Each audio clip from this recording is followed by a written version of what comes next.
Hello there you guys, welcome to one of my videos.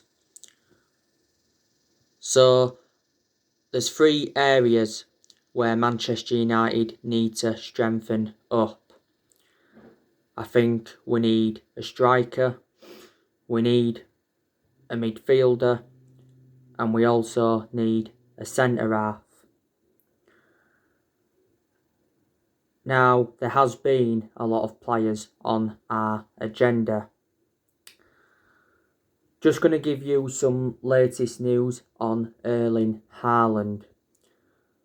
So Ole Gunnar Solskjaer would love to sign Erling Haaland. Erling Haaland's father has spoken about the Man United links. We wanted Erling Haaland back in 2019. In December 2019, Ed Woodward and Ole Gunnar Solskjaer went to Norway to meet up with Erling Haaland to negotiate a possible move to Man United. Haaland obviously joined Borussia Dortmund in January last year. Borussia Dortmund paid just over £17 million for him, and he's got a contract with Dortmund until 2024. He has been a revelation for Borussia Dortmund, and he's been there now over a year.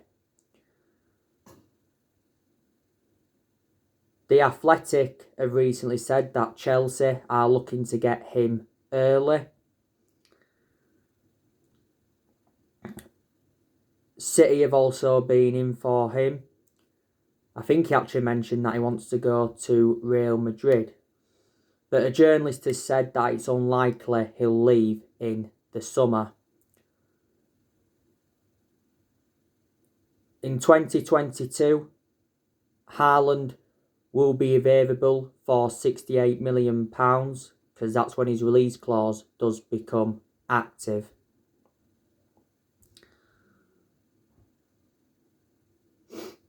So that's the breaking news on him. Declan Rice, he's been another player on our agenda. This was actually stemming from ESPN not so long ago, saying that Manchester United are set to rival Chelsea for Declan Rice. I think West Ham value him at around £70 million. We've inquired about Declan Rice's availability before. I think Declan Rice is Frank Lampard's top target. And Frank Lampard was infuriated when he missed out on him. Rice has been at West Ham for several years. He's got a contract at West Ham until 2024. There's an option to extend his contract for a further 12 months. He's only the age of 22. He's well proven in the Premier League. He's predominantly a holding midfielder, but he can be deployed as a centre-back. Actually, before he was at West Ham, he was at Chelsea. He was in their youth setup for several years.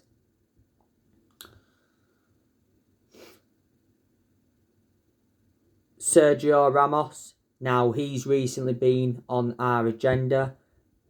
He's a centre-half. I'm very, very sceptical that Man United will sign him. Ian McGarry was recently speaking to a transfer window podcast on YouTube, and he mentioned that Man United have made an approach for Sergio Ramos, and Sergio Ramos' brother has informed Real Madrid about our approach for Ramos. He recently said that we was willing to offer him a 2-year deal, and it says we are thinking about getting him on a free transfer because his contract with Real Madrid expires, I think, this summer. And Dimitar Berbatov actually urged us to sign him.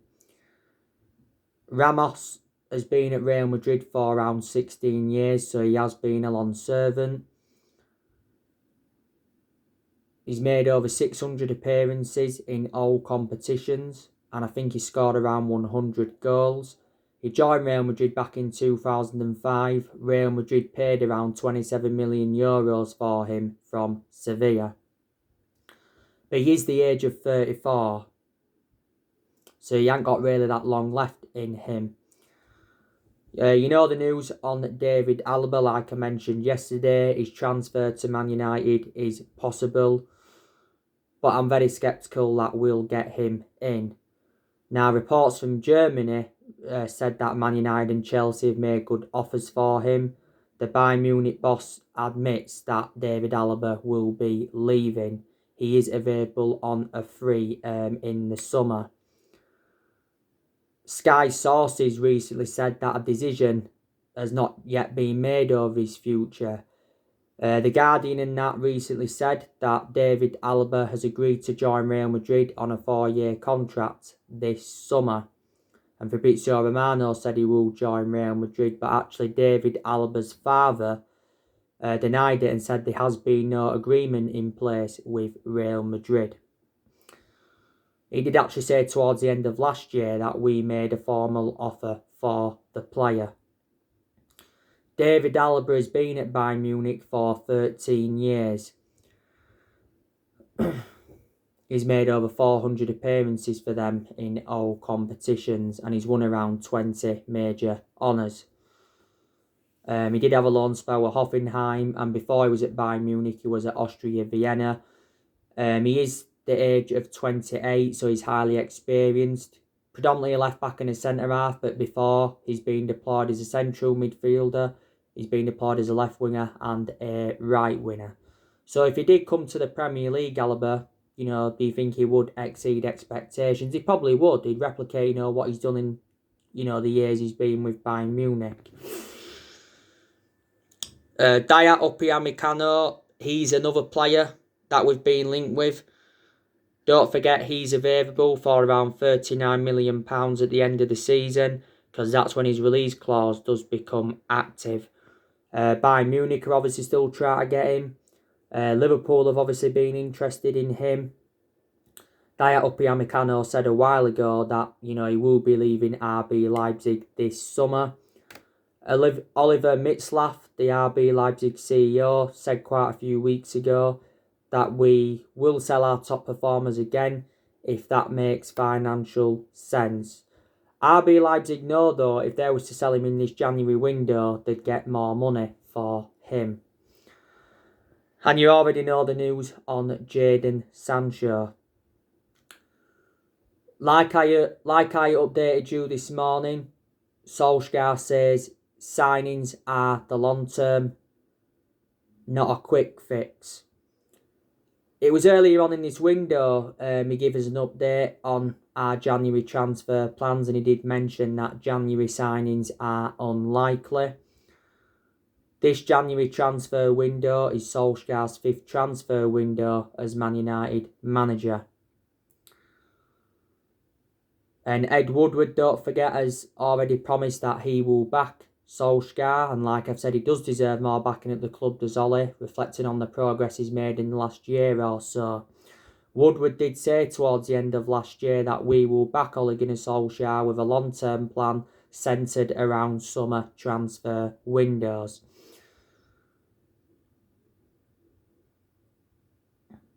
Solskjaer says our fine form justifies the club's support.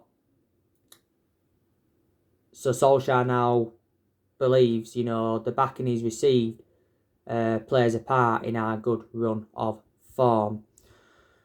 But we have been very, very critical of the board for several years. The main explanations, like I've said to you before, is because obviously our recruitment policy's been poor and the board haven't backed, the managers enough that we've had since Ferguson left. We've had Woodward at the football club since 2012. You've had the Glazers at the football club since 2005. But we are focusing on the outgoings in this January window, and Solskjaer admits that there could be more departures. He said in his press conference building up to the Fulham game that 1 or 2 more players could leave in this January window. Solskjaer's already confirmed that Sergio Romero and Marcus Rojo are free to leave in this January window, because he said their contracts won't be extended. Jesse Lingard could now be staying for this present time, because I think Solskjaer said he wants him to stay this month. If he doesn't leave in this January window, he'll probably be sold in the summer. I think Jesse Lingard's into the final 6 months of his contract. Phil Jones, he's another player we're looking to offload as well. I think Ighalo will leave. His loan expires at the end of this month. Daniel James, obviously there's been rumours of him going out on loan because he's actually lost his place in the team, and there's been rumours of Brandon Williams going out on loan. Brandon Williams is our third choice left back following the arrival of Alex Telles, and Brandon Williams seldom plays now, and I think more players will leave in the summer. By the way, I just want to give you some news on Juan Mata. According to recent reports, Juan Mata is closing on his Man United exit after Solskjaer's admission. Juan Mata has got less than 6 months left on his contract.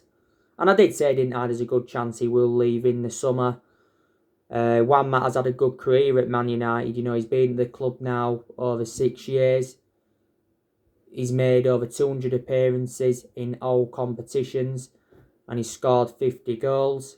Earlier on this season, Juan Mata rejected an 18 million a year contract offer to play in Saudi Arabia. We got him in a deal worth, £40 million from Chelsea back in 2014. And there's a good chance, that Paul Pogba will leave in the summer, and even Nemanja Matic could leave in the summer. But yeah, we are looking to make around 4 signings this year to complete our squad overhaul. But don't forget, Ed Woodward recently informed Solskjaer that the club have got to be careful with their spending in the transfer market. Ole Gunnar Solskjaer's already spent over £200 million since he became Man United manager.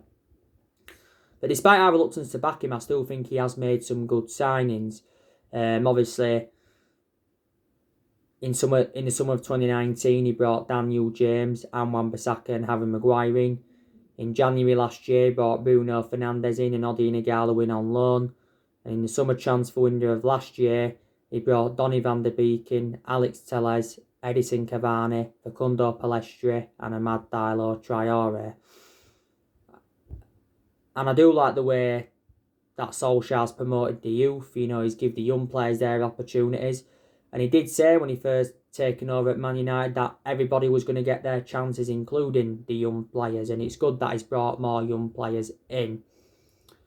You already know the news on Amad Diallo Traore. Solskjaer said in his press conference that it could be part of our first team squad in the next few weeks' time. And he was obviously asked about how he's settled in, and he has been training very, very well. We got Amad Diallo Traore in a deal worth £37 million, with add-ons included, and we paid like £19 million up front. And I'm sure Pellistri, he'll get his chances in the first team as well.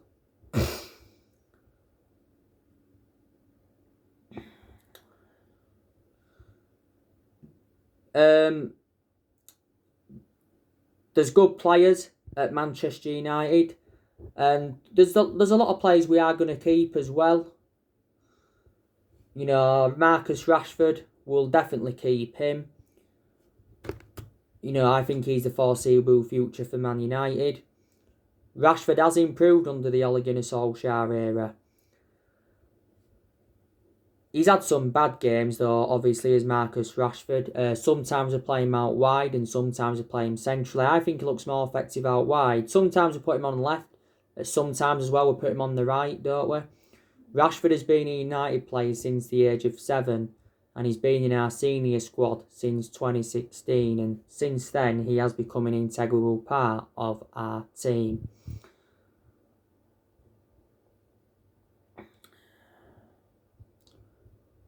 We'll also keep Anthony Martial. probably for at least this season. He'll probably stay for at least a couple of more seasons, will Anthony Martial. But he has been subjected to transfer speculation before. For the vast majority of this season, Martial has been out of form. Earlier on in the season, he was out of form especially, but don't forget he had that 3-match suspension in the Premier League because he got sent off in our 6-1 defeat to Tottenham. Martial just hasn't really been clinical enough this season, but he's enjoyed a couple of good games. Don't forget Solskjaer was the one that gave Martial that number 9 shirt. A lot last season he was playing centrally. Now we're sometimes playing centrally and we put him out wide. Martial was good last season. He scored 23 goals in 48 games. He was also very good in his debut season under the Louis van Gaal era. Was Anthony Martial. But he's been at the club now over 5 years. We'll also keep Edinson Cavani this season. Could see out his contract at Man United, to be honest with you. I think he's enjoyed a fantastic start to his Man United career. We got him on deadline day last summer. Got him on a free transfer. He signed a 1-year contract with Man United with an option of a 2nd year. Not so long ago, he was serving a 3-match ban for the racist comment that he put on social media last month. Obviously, Solskjaer confirmed that Edinson Cavani apologised for what he did. But yes, Solskjaer was talking about him earlier on in the season, saying that Cavani is definitely a starter.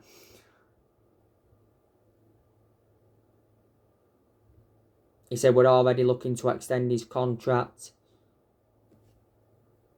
And Solskjaer revealed the first thing that Edinson Cavani asked when he came into the club, and that's whether he could wear the number 7.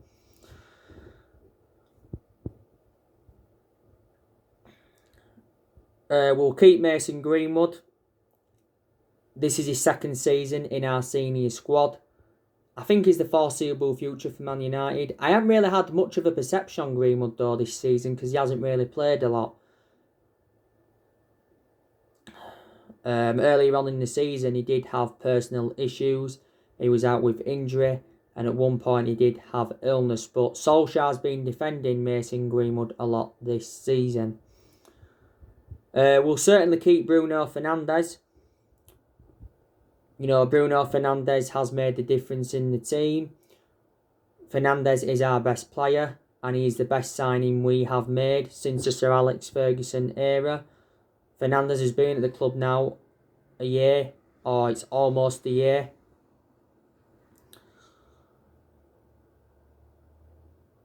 Don't forget he got voted Player of the Month for December, but he's won that now quite a few times, reflecting on his good performances.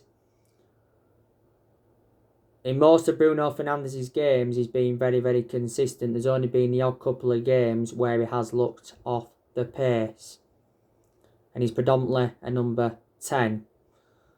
Now, like updated you, Solskjaer did say in his press conference that he's defending Bruno Fernandes and he denies that he needs a rest. He'll be playing tonight against Fulham, I presume, but he needs to be careful because he's one booking away from suspension.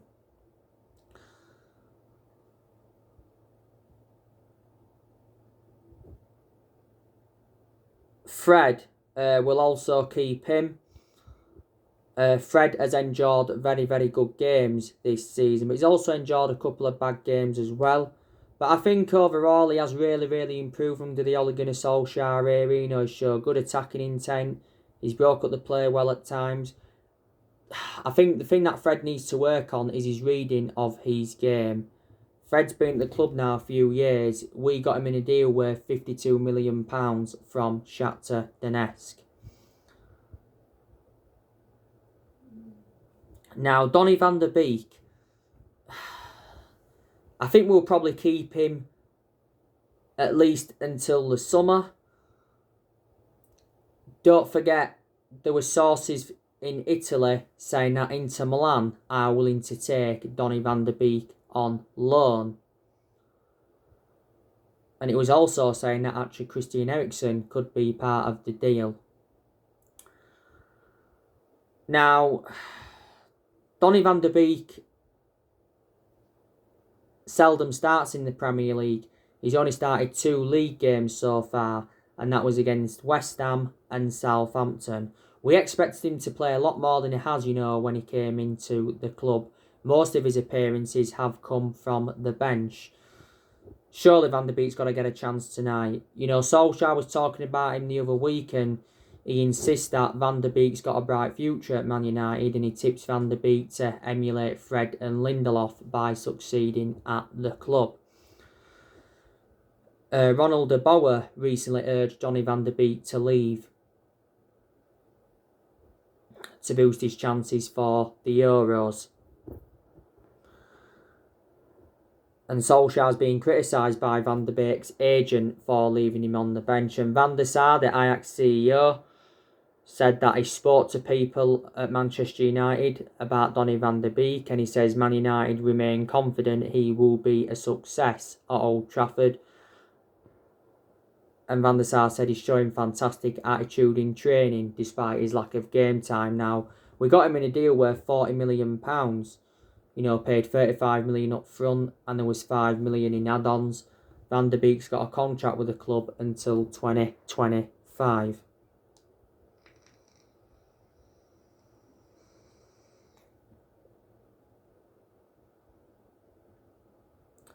But he can play in like 3 different roles. You can put him as a box-to-box midfielder. You can put him in number 10, and you can also put him out wide. Scott McTominay, I think we'll also keep him. Scott McTominay can be good when he wants to be. He's also enjoyed bad games at Man United. Certainly McTominay's best game in a Man United shirt was a 6-2 win against Leeds. Because he scored twice in that game, and he also got an assist. And he played very, very well in the Watford game in the FA Cup 3rd round. Scored in the 5th minute of that game. Just after the first lockdown, McTominay signed a 5-year contract with Man United, didn't he?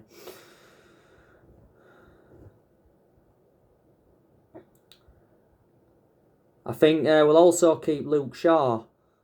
Because he's really, really improved under the Ole Gunnar Solskjaer era.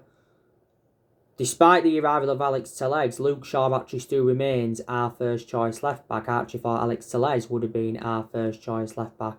Alex Telles has played, but he hasn't played a lot since he came in. But don't forget, at one point he did have COVID. But Luke Shaw defensively has done very well. He's getting forward well, he's getting into good positions, and he's putting good crosses into the box. Shaw's been at United since 2014. We got him for £30 million from Southampton. The only element of concern about him is that he's injury prone, Luke Shaw. And yeah, we'll keep Alex Telles obviously because we got him on deadline day last summer. He's had some good games though when he has played. Pretty good at Porto. Got him in a deal worth £15.4 million. We'll certainly keep Harry Maguire. Don't know how long for, but we will keep him. Credit Harry Maguire, he's really, really improved. He's bounced back from his early season troubles because don't forget, before the start of the season, he had that incident in Greece. And he did get sent off in one of England's friendlies, I think it was against Denmark. Despite his good performances, Maguire, though, he certainly wasn't worth the £80 million that we got him for. He's the most expensive centre-half in the world at the moment, and he is our current captain. I think we'll keep Eric Bailly for at least this year. Eric Bailly's been in scintillating form since he started playing again, and I certainly prefer him ahead of Lindelof. He had a neck injury not so long ago, but he's too injury prone, is Eric Bailly. That's my only concern. Bailly's been at the club now for over 4 years. But they look very, very good together, the Harry Maguire and Eric Bailly at the back. We'll also keep Wan-Bissaka. Wan-Bissaka has improved, but we've obviously got concerns about his lack of attacking intent and his distribution. He just needs to attack more, does Wan-Bissaka. This is his 2nd season at Man United. We got him in a deal worth £50 million from Palace in the summer of 2019. We're going to keep David De Gea for at least this season, maybe another season as well. because David De Gea is actually getting back to his best vein of form. A few years ago, David De Gea was regarded as the best goalkeeper in the world. This is his 10th season at Manchester United, so he's been a long servant, and he's made over 500 appearances for the club in all competitions, and he's going to remain our number one for at least this season, is David De Gea. At one point, though, it looked very, very likely he was going to leave the club. Dean Henderson, we'll keep him as well. I think at some point Dean Henderson will become our number one. When he's played, he's really, really impressed me.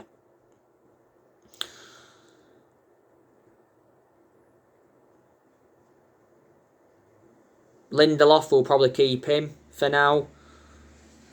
But as you all know, I've got my reservations about Lindelof, but he can also perform well.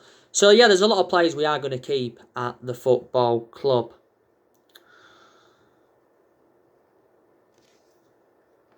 Now, we are in a good position at the moment. Obviously, we are sitting second. Obviously, we was top, but obviously Leicester beating Chelsea, didn't they? So now they're top, but if we beat Fulham tonight, we'll be back top. We've been very, very good away from home in the Premier League. We haven't lost away from home in the Premier League for a year. And we are unbeaten in our last 12 Premier League games. And I think the performances have improved. Certain players have improved. And that's what I like to see. And Solskjaer, I know, is bringing the old Man United back. But yeah, we could win the Premier League this season. Leicester could win it. Tottenham could win it. City could win it. Liverpool could win it. Maybe even Everton could win it. But if we win the Premier League this season, it will be our first Premier League title since 2013. And it will be our 21st title overall. And I can assure you, if we do win the Premier League this season, Ole Gunnar Solskjaer will be the long-term manager. Like I said to you, there's a lot of United fans that are now Ole in, reflecting how good we have been in recent months. But he has received a lot of criticism as well, especially earlier on in the season, reflecting how inconsistent we was. And a lot of United fans wanted him out, but with how good we've been in recent months, a lot of United fans' perceptions have started to change on Solskjaer. I think, we need to start beating the big teams, though, if we are to be genuine title contenders. And we haven't beaten any of the big teams yet this season, so that just proves at the moment we can't beat the big teams under Ole. But there again, we did beat a few big teams last season.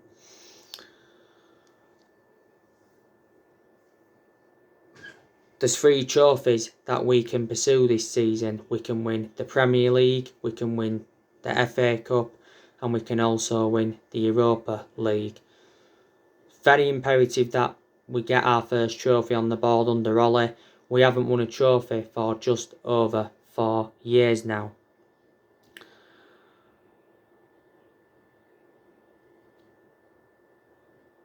We deserve a lot of credit for sticking with Solskjaer, because like I said before, he could have easily have been sacked as Man United manager, because we have enjoyed bad periods under him, when he has been under serious pressure. Don't forget, Mauricio Pochettino was the favourite to replace Ole, and he was the favourite to take over at Man United after Jose Mourinho had got sacked. But like I said to Solskjaer's got rid of quite a lot of the deadwood since he came in.